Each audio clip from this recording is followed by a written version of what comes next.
Bom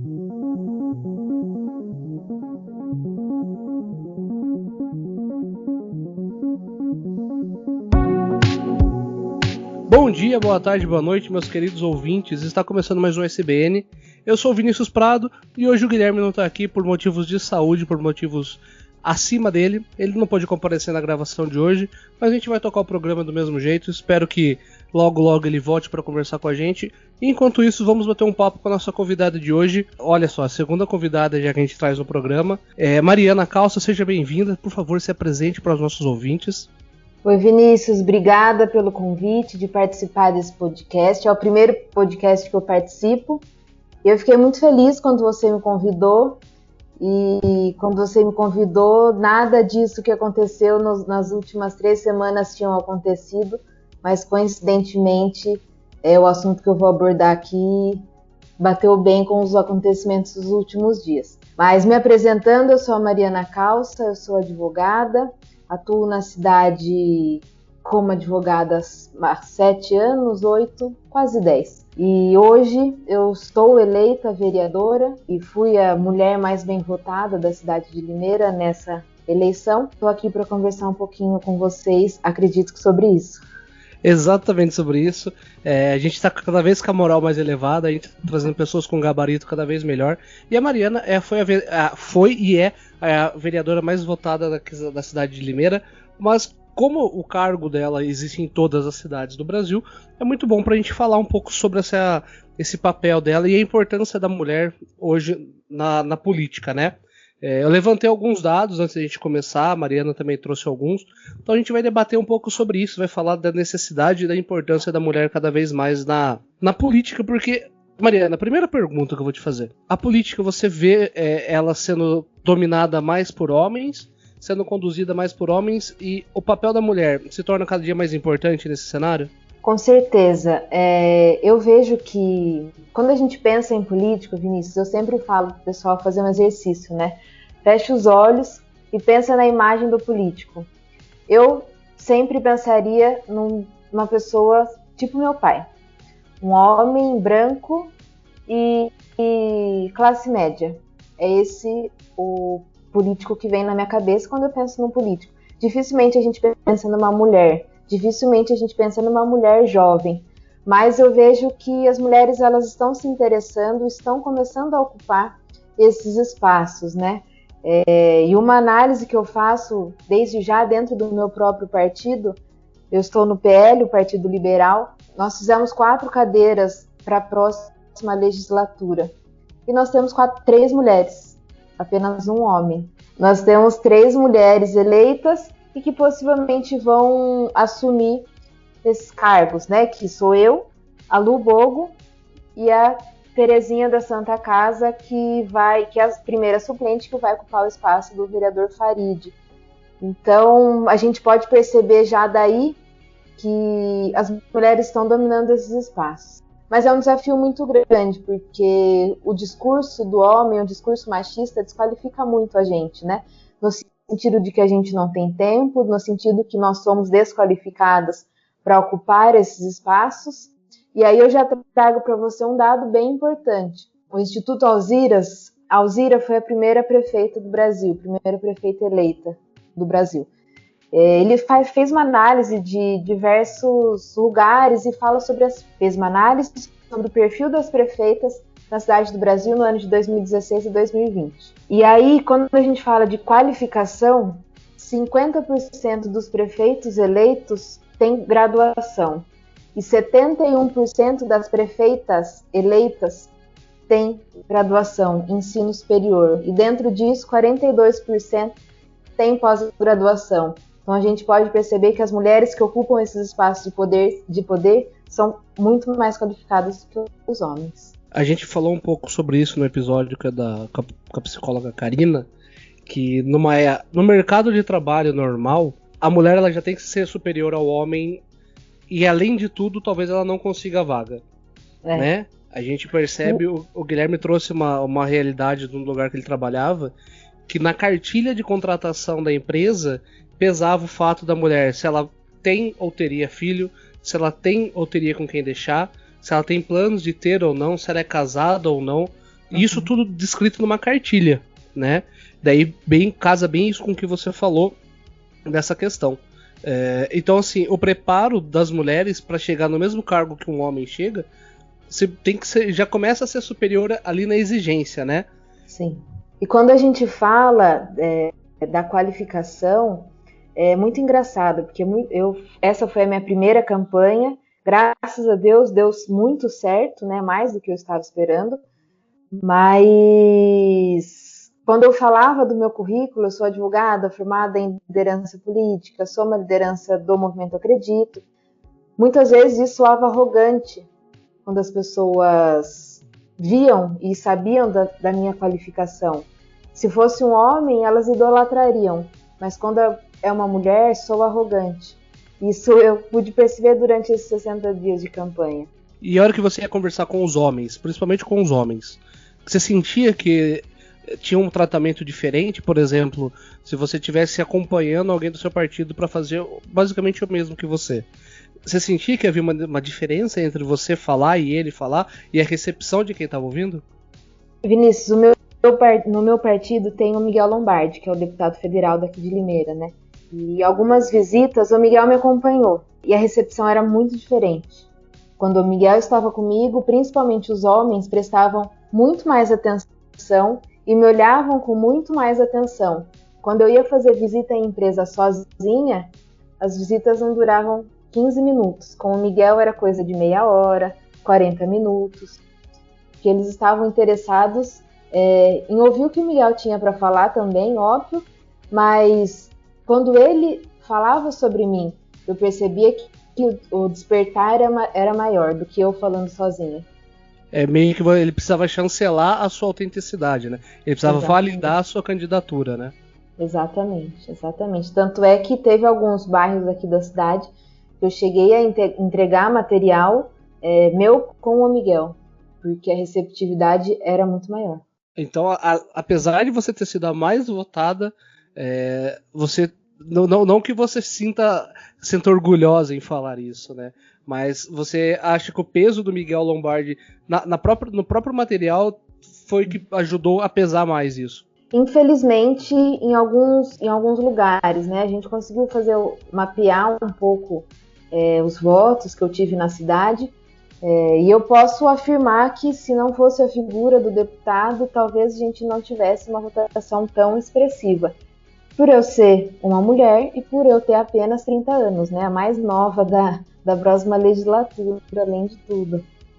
E tem esse ponto também, né? Da idade. E a gente percebe, igual você falou, os prefeitos, 50% dos prefeitos eleitos tinham um ensino superior. Uhum. E nesse caso das mulheres tinha que ser 71%. E daí, se a gente for olhar a idade também entre eles, a gente pode ver que o homem pode ser candidato, ser eleito até com menor idade do que uma mulher, no caso aconteceu com você, né? Com certeza. Eu acho que o peso da idade, ele conta muito, né? Muita gente, aliás, durante a campanha falaram para mim que não votariam em mim porque eu jamais seria eleita. Então, a gente, sei lá, começa a perceber que existe um preconceito entre as pessoas perto da gente mesmo, que desqualificam, esse espaço não é para você, por que você está se metendo nessa? Você já não trabalha, não tem seu trabalho, seu escritório não vai bem. Sim, meu escritório vai bem, meu trabalho vai bem, eu tô bem, mas eu quero fazer mais. E eu sei que eu posso fazer mais, mesmo sendo nova, mesmo sendo mulher. Consigo. O papel hoje na Câmara, com os vereadores, né? Você não chegou ainda, a sua vida pública não começou como servidor público, mas como que você enxerga? Qual que você acha que vai ser o seu principal papel hoje, junto com os outros vereadores eleitos aqui da cidade? Eu tenho um compromisso comigo mesma e com a cidade, e também com esses movimentos de renovação política que eu faço parte, de fazer um mandato perto da população. E esse é o meu principal objetivo, em trazer a população para perto, para esses espaços de política. Como eu vou fazer isso, eu ainda não consegui estruturar dentro do meu gabinete, que não consegui ainda nem formar e ter as pessoas que vão trabalhar comigo. Mas eu gostaria de estar mais perto, porque uma das funções do vereador é exatamente essa, representar, né? Então, pegar as demandas da população levar até o executivo, fazer essa ponte. E para fazer isso a gente precisa estar perto, e quem precisa estar perto é o vereador, não é o assessor, não é o chefe de gabinete, é o vereador que foi eleito e que está representando não só as 1.946 pessoas que votaram em mim, mas os 310 mil habitantes da cidade. O papel, então, do vereador não é só da fiscalização, até queria te perguntar isso, né? O papel hoje do vereador dentro do jogo político, além de de fiscalizar o serviço do prefeito, também é esse, né?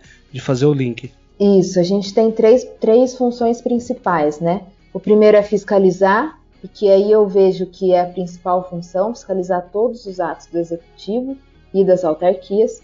O segundo é legislar, fazer projetos de leis que sejam de interesse público, né?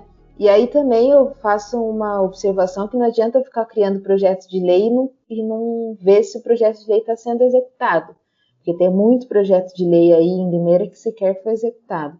E o terceiro é representar, que foi o que eu falei agora há pouco. Então são essas três funções principais, né? Ah, Mariana, mas e podar a árvore da minha casa? E o buraco da rua? É o papel do vereador? Não, liga no 156 que é para resolver. Então esse varejinho, a gente tem que entender que não é papel do vereador. Isso aí é só para ganhar voto mesmo.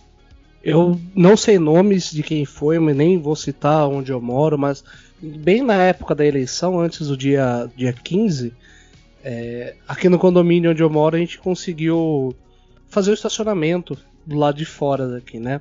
E daí, bem no dia, acho que no sábado, no dia 14, então, antes da eleição, o cara que conseguiu esse contato com o vereador falou: se vocês não tiverem que votar, vota no vereador que ajudou a gente a conseguir o estacionamento aqui. O condomínio está aberto há 7 anos. E agora que agora conseguiu, né? Ou seja, conseguiu praticamente semanas antes da eleição. O papel do vereador não é esse, né? De sair caçando voto, né? Nem deveria ser. Não, nem deveria ser. E eu fiz um trabalho muito de conscientização da população para preparar as pessoas para o voto durante esse período de campanha.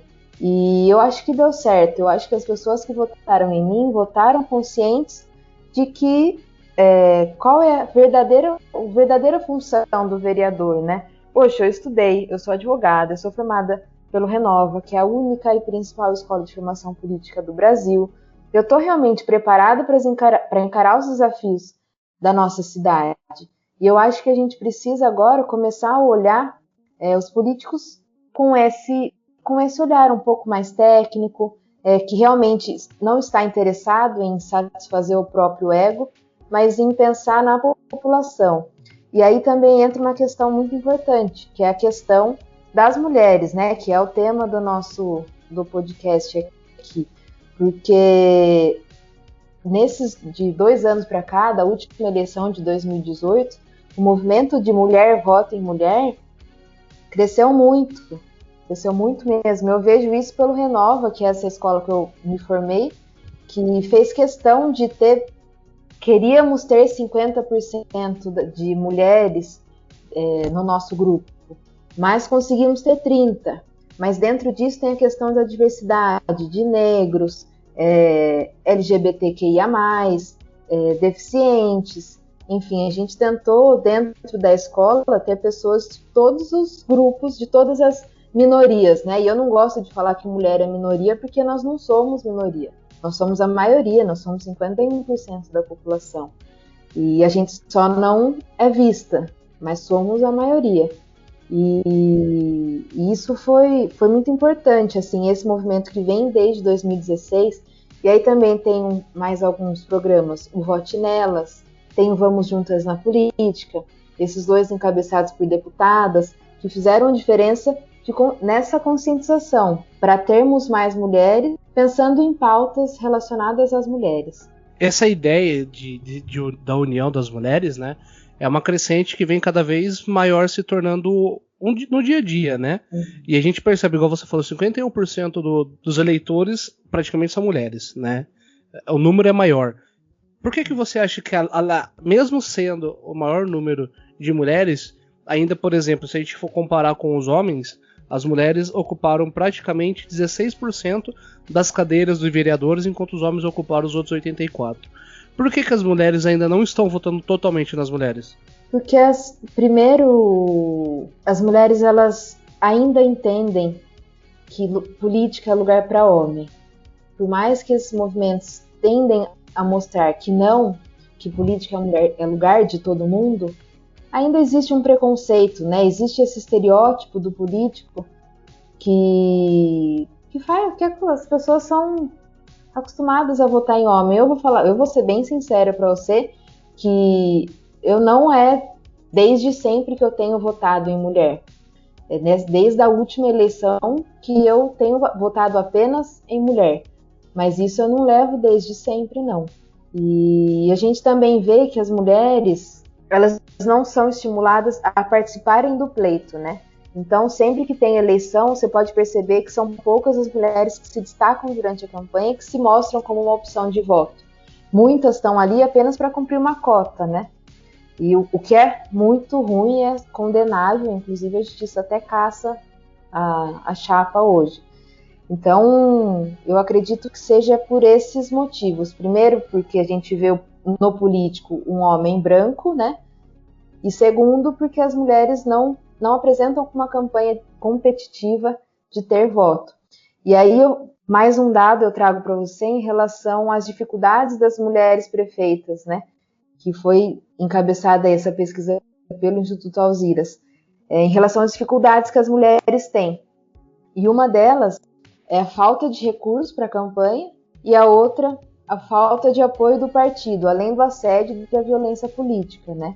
Então a gente vê que as mulheres elas são desestimuladas a participar e quando participam elas não têm apoio nem do partido, não têm recurso da campanha, têm dificuldade dentro da própria família, o que acaba fazendo com que ela não seja votada mesmo. Bem interessante isso que você falou, porque é como se vocês, mulheres, entrassem na briga já desacreditadas, né? Você já começa correndo para trás, né? Já sai um pouco atrás dos homens. E você provou aqui na cidade que isso não é verdade. E você conseguiu fazer uma campanha mais limpa, né? Uma forma mais direta com seus leitores. Digo, de experiência, que a gente pôde conversar, que a gente pôde... O convite surgiu antes de você ser eleita. Mas a ideia era que você ganhasse realmente e você chegou nisso.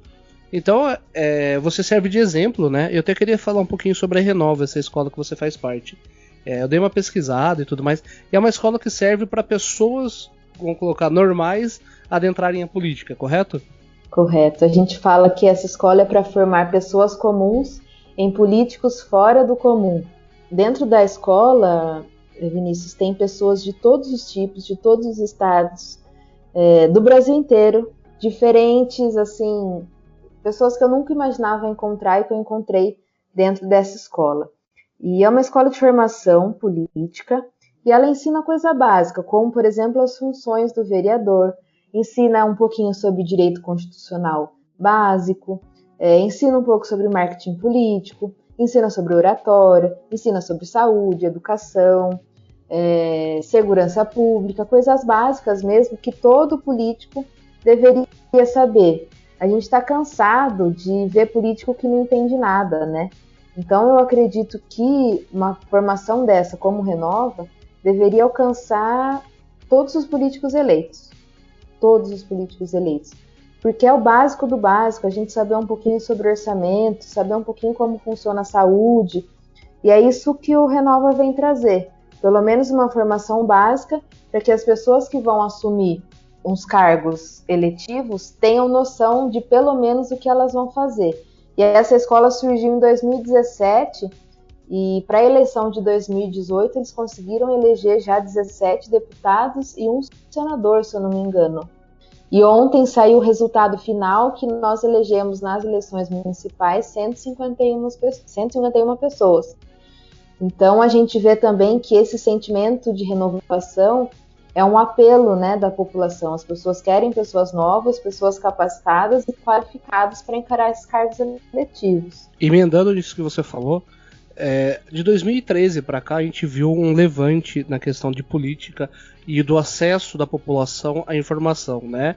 tudo começou lá atrás, com não é pelos 25 centavos da passagem do ônibus, e se tornou uma onda muito grande, que culminou no impeachment, na eleição do Bolsonaro, na perda de poder do Bolsonaro agora nessa questão das eleições municipais, porque em 2018 todo mundo que estava com ele estava aqui em cima, foi tudo votado. A Joyce Hasselmann saiu da candidatura de prefeita como uma pequena, né? E sendo que ela tinha sido a mulher mais votada do Brasil para entrar como deputada. E a gente percebe então que a população finalmente começou a olhar os políticos. A pergunta que eu quero te fazer é: a Renova, ela deveria se tornar uma parte do currículo do ensino médio, do ensino fundamental? Porque assim, a gente não tem noção de política. A noção que a população recebe é zero, né? E aí nós deveríamos aprender isso na escola, desde pequeno. Né? A gente devia ter noção do para que serve o vereador, para que serve o prefeito, para que serve o deputado estadual, e sucessivamente, para a gente poder entender o jogo dos poderes, que são 3, né? E a gente não tem essa noção. Só quando a gente começa a estudar de livre e espontânea vontade que a gente vê que existe essa balança que equilibra 3 poderes. A pergunta que eu te deixo é: o ensino que a Renova passa para quem vai atrás deveria ser alguma coisa mais incrustada no começo da educação das crianças? Eu acredito que sim. Eu falo muito para as pessoas sobre educação política, né? Que eu acho que deveria, inclusive, estar no currículo do ensino fundamental já. Para as crianças já ficarem inseridas nesse ambiente político, né? E aí, o que eu falo, que a gente deveria ter direito constitucional básico nas escolas, para as pessoas realmente entenderem, para as crianças entenderem a separação de poderes, a função de cada um, para quando eles tiverem 16 anos e forem votar, eles saberem para quem eles estarão votando, né? Porque eu aposto que muita gente com 16 anos vai votar para deputado estadual e não sabe nem o que faz deputado estadual. Vai votar para senador, não entende nada. Por que o senador tem um mandato de 6 anos? Então é muito... Aliás, de 6 anos não, errei, de 8 anos. Então é muito complicado isso. E eu acredito que faz uma total diferença esse tipo de ensino. Inclusive eu tenho até me proposto a fazer e a pensar na escola legislativa aqui em Limeira, que existe a escola legislativa aqui, só que ela só passa filme. Você precisa de alguma coisa ali, vai estar um filme rodando uma vez na semana, e eu nunca vi ninguém falar que participou de algum movimento da escola legislativa. Então, por que não usar esses espaços, a Câmara Municipal, que é a casa do povo, para ensinar as crianças, né? Existe aí a vereador júnior, mas eu acho que mais do que isso, essas crianças elas precisam ser conscientizadas para realmente entenderem o papel dos políticos na nossa sociedade, né? E a gente pôde ver com essas eleições de 2018 e de 2020, juntando aí com a pandemia, a importância do político na nossa vida, né? Porque a gente tem visto aí muitas tomadas de decisão que elas não abrangem o interesse público, abrangem estritamente o interesse particular.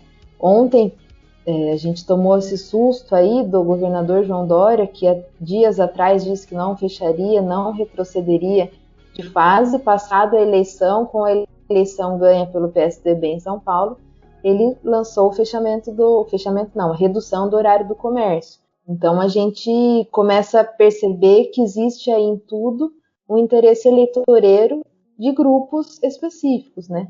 Que não deveria acontecer. Então por isso a população precisa estar consciente no seu voto.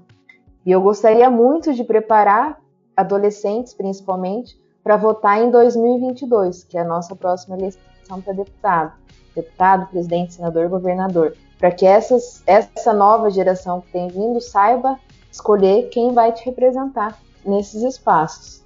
E representar e saber olhar de uma forma mais técnica, né? Porque a velha política, o pão e vinho acabou, né? O pão e circo, agora é Roma. Vamos dar um show, vamos trazer cantor sertanejo, vamos distribuir brinquedinho que tá ganho. Mudou, né? A população hoje ela exige um pouco mais do que isso. Lógico que ainda existe o circo feito pelos grandes, né? Eu, por exemplo, não fiquei surpreso com o decreto do Dória. De verdade, pra mim era esperado. Eu tinha avisado um monte de gente já. Falei, acabou a eleição. E se ele perder, se o Covas perder, Ia ser pior ainda. E como o Covas ganhou, eu acho que ele foi mais brando nessa questão. Mas temos mais 2 anos aí que sirva de lição para todos, né? Exatamente. E que a gente aprenda com os erros do passado a cunhar no futuro um ensinamento melhor, um candidato técnico, né? Porque hoje em dia a gente observa muito que a pessoa, eu gosto de fulano de tal, então eu vou votar nele. E não é isso, às vezes a proposta dele é diferente. Agora a pergunta que eu quero te fazer. Você sempre falou, quando a sua campanha era focada bastante nas mulheres. Quais são as propostas para as mulheres agora que você é vereadora na Câmara aqui dos vereadores da cidade? E qual que é o objetivo focado nas mulheres? A minha campanha ela foi direcionada especialmente para as mulheres e para o público mais jovem, né? E aí dentro da pauta das mulheres eu pensei em 3 projetos e obviamente que esses projetos, para eles serem aceitos e aprovados na Câmara, depende da aprovação da maioria, né? Que é composta por homens. E vai ser uma luta muito grande, inclusive várias pessoas já me falaram, Mariana, tem projeto aí que você sabe que você não vai aprovar, mas eu vou tentar. E eu tô lá para isso, para tentar, e se não der certo, paciência, vou ter a consciência tranquila de que foi tentado. Um dos principais projetos que eu vi que muitas mulheres gostaram e votaram em mim por isso foi em relação à presença de doulas no ambiente hospitalar, né? No pré-parto, no parto e no pós-parto. Aqui em Limeira existe essa dificuldade das doulas entrarem, principalmente durante o parto. Isso aí eu pude perceber durante esse período de campanha principalmente, que não é nem o hospital que não quer que as doulas participem. Aliás, Vinícius, sabe o que é uma doula? Ajuda no parto humanizado, né? Que faz a parte mais antiga, que nascia as crianças em casa, da forma mais natural possível, né? Não é nem da forma mais natural possível, porque muitas vezes as doulas acompanham as mulheres nos partos em hospital. Não é o parto natural dentro de casa. Elas vão para o hospital mesmo, mas para dar um apoio psicológico. E eu vejo que faz muita diferença. Minha irmã fez o parto dela, foi um parto normal, em hospital, com a doula. Então foi, assim, eu vejo por ela que faz uma super diferença mesmo. E esse é um projeto que ele está parado desde 2015 na Câmara aqui de Limeira, que não houve nenhuma discussão sobre isso, foi apresentado, mas não houve discussão. E eu gostaria de retomar isso, porque é um olhar diferente, eu acredito que pode fazer diferença na vida de muitas mulheres nesse período e nesse momento tão especial, né? Que é o momento que você vai dar à luz para um filho. Eu não sou mãe, mas eu vejo nas minhas primas, na minha mãe, nas minhas tias, que esse momento realmente fez a diferença na vida delas.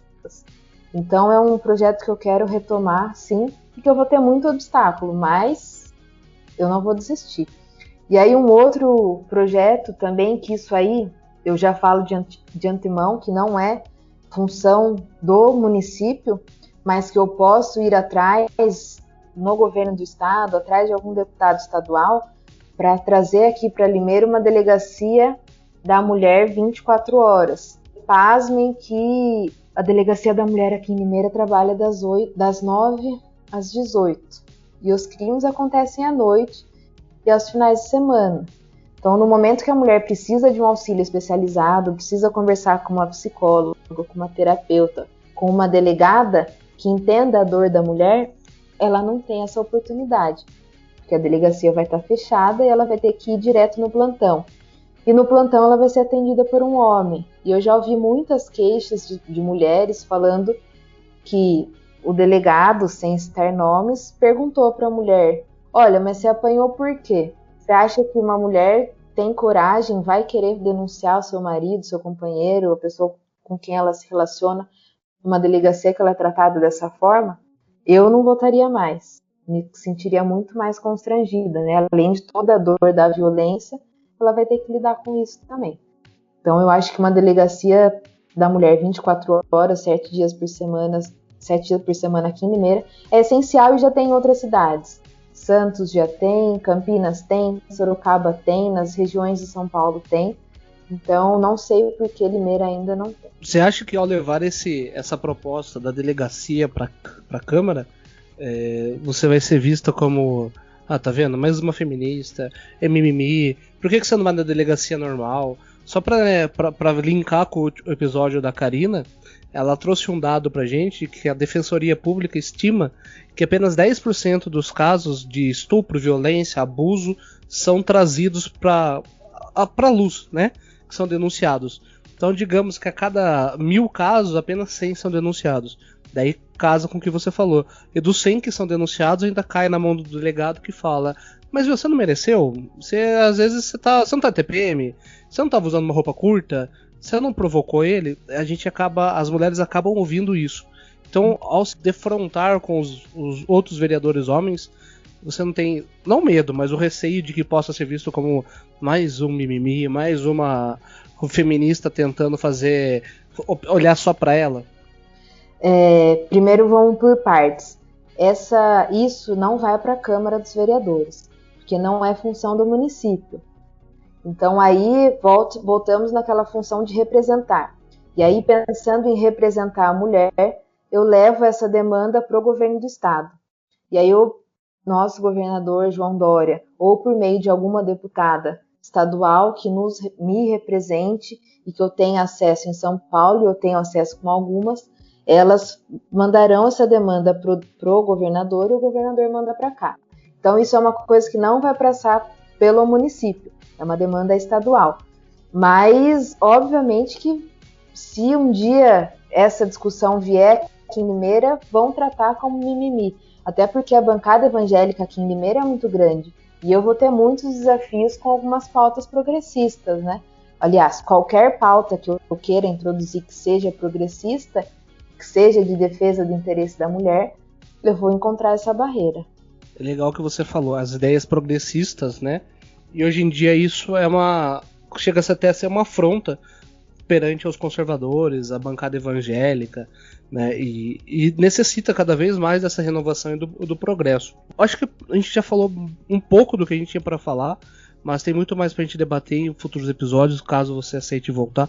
Mas eu queria desejar para você boa sorte na sua candidatura. Na sua candidatura não, né? No seu... Como que eu posso... Qual que é o nome? Mandato. No seu mandato. Isso. Toda vez que você quiser falar, o nosso podcast é de portas abertas para você. Sinta-se convidada a voltar quantas vezes você achar necessário. A gente quer dar voz cada vez mais para as mulheres, realmente essa é a questão. Mas não só dar voz para mulheres, mas para trazer conteúdos de relevância para todos, né? Porque você, como vereador, não vai só representar as mulheres nesse momento, mas eu acredito que o seu foco vai ser maior nesse ponto. Sim, com certeza. Representar as mulheres e dar voz às mulheres, esse é um dos meus principais objetivos durante os próximos 4 anos, né? E eu estou sempre à disposição de vocês, estou à disposição de toda a imprensa, da população, para conversar, para trocar ideia, para ouvir bastante. Vocês estão ouvindo aí muitas pessoas, talvez tenha alguma sugestão que eu possa ajudar. Contem comigo e nós estamos juntos nesse desafio dos próximos 4 anos. Eu que agradeço, Mariana. Eu vou colocar seu Instagram aqui na descrição do episódio. Pessoal daqui de Limeira que estiver ouvindo, quiser ter um contato direto com a Mariana, digo por experiência, ela foi bem solícita comigo. Então se vocês tiver que mandar alguma coisa para ela, e o podcast, eu só tenho a desejar a você muita boa sorte, que você faça a diferença nesse momento e que você se lance para a carreira política, assim, alcançando patamares cada vez maior. E quando você quiser voltar, a gente está de portas abertas, viu? Tamo junto. Quando começar o mandato, eu volto para contar minhas experiências. Por favor, a gente vai fazer um relato de como é a vida do vereador na Câmara. Mariana, Exato. Muito obrigado, de verdade mesmo, aos nossos ouvintes. Muito obrigado pela atenção de vocês. Estamos encerrando o ano. Essa é a nossa última convidada de 2020, mas 2021 teremos mais convidados. Muito obrigado pela sua audição, pelo seu tempo e até mais. Tchau!